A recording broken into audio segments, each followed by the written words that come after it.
Hi. So, for the house stationery ordering spreadsheet, I have just made a video on how to use the news tab.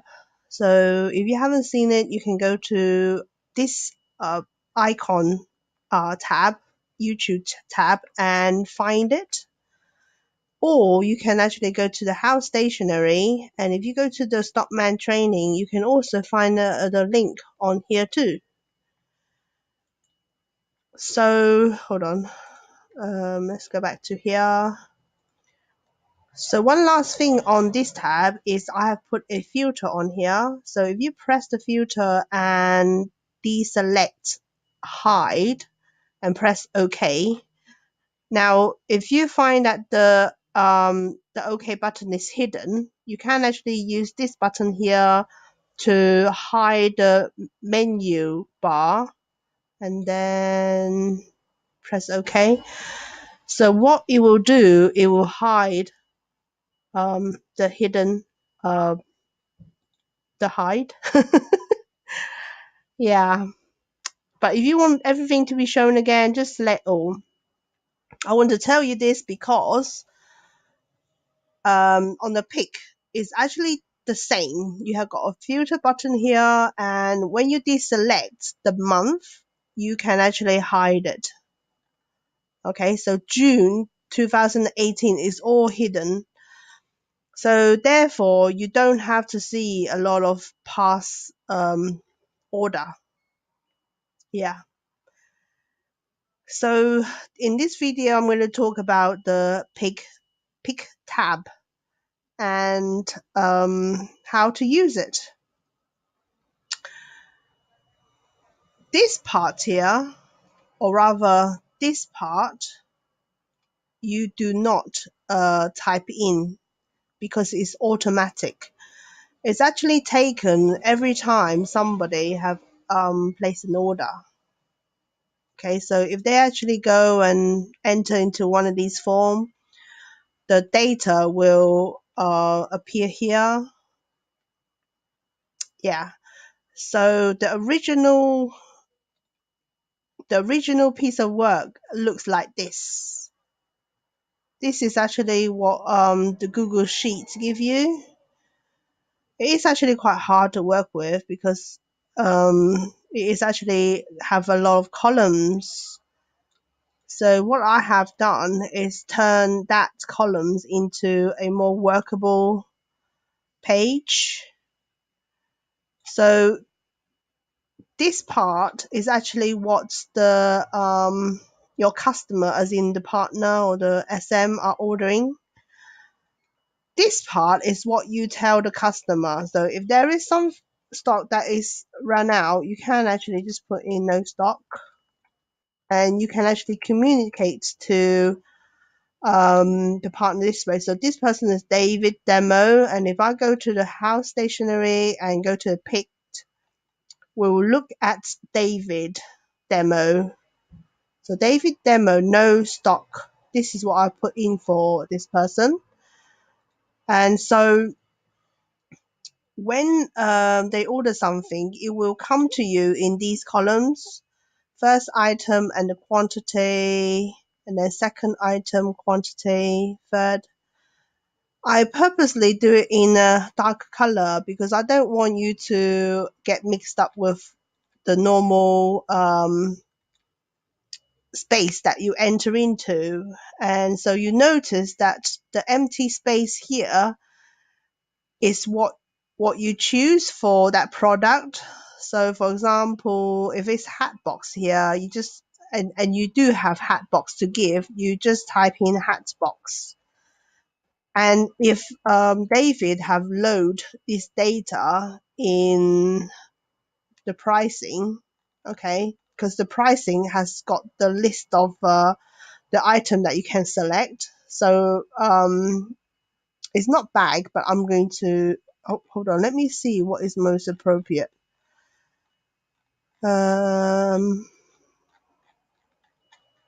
I'll use bag.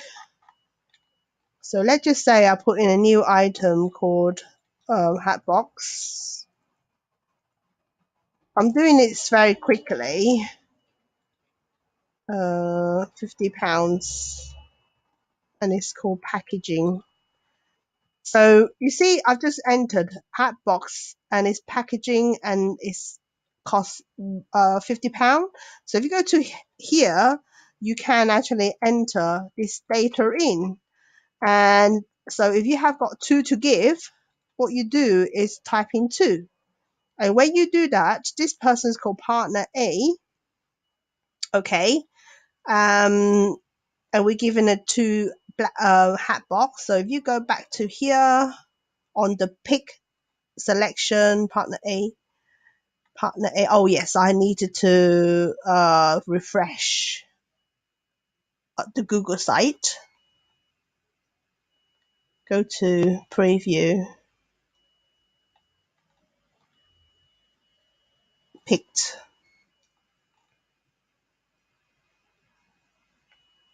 partner A, hat box £50 too. So when you do that, it actually means you have actually successfully picked an item. So if you ran out the item, uh, don't bother entering it into this, and you can actually just say ran out. Because what happened is, if you actually entered an item and we don't actually have it, it actually gives you a false calculation, because this formula will look at the price at the end and look at the quantity, and it will give you £100. It's still thinking it will give you £100 in a moment. Now, when you see the red corner, see £100. If you see a red corner, it's fine. Don't worry too much about that, because it could be that this text is no longer valid on here.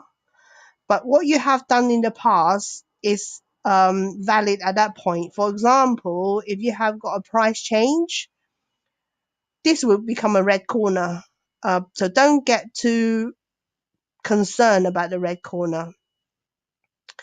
Yeah, and as you're getting new supplies in with a new rebranding, you will get more red corners, because all the coding will be different. Yeah, that's it really.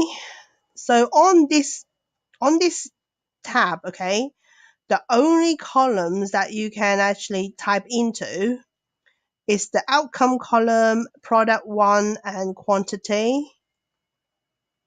Of course, it's the product two, quantity, etc., etc.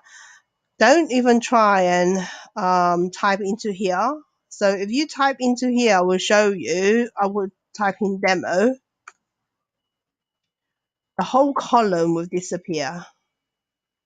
Okay. So when you see the complete column disappear, it means that somebody have write text onto it. So let me just pause this a while, and I'll come back. Oh, I don't need to pause. Here it is. But when that happens, you can actually press the delete button to remove the blockage, and everything will come back up. But what I will do most likely is to put a protection on the areas that you're not supposed to type in. Because from my experience back with the first spreadsheet, so many people actually try to enter something manually, and that is not going to be good. Because if you do that, um, it's actually not it's not a valid way of doing things, and things will disappear like I showed you. Yeah. So this part is actually reading from all of this, because if you see that previously it was taken from a lot of data from here, and there's many columns. So that's why when I expose the area, there's many columns, because I have to compress the data to combine it into one cell. So that's what I've done. Okay, so I'll see you next video. Bye.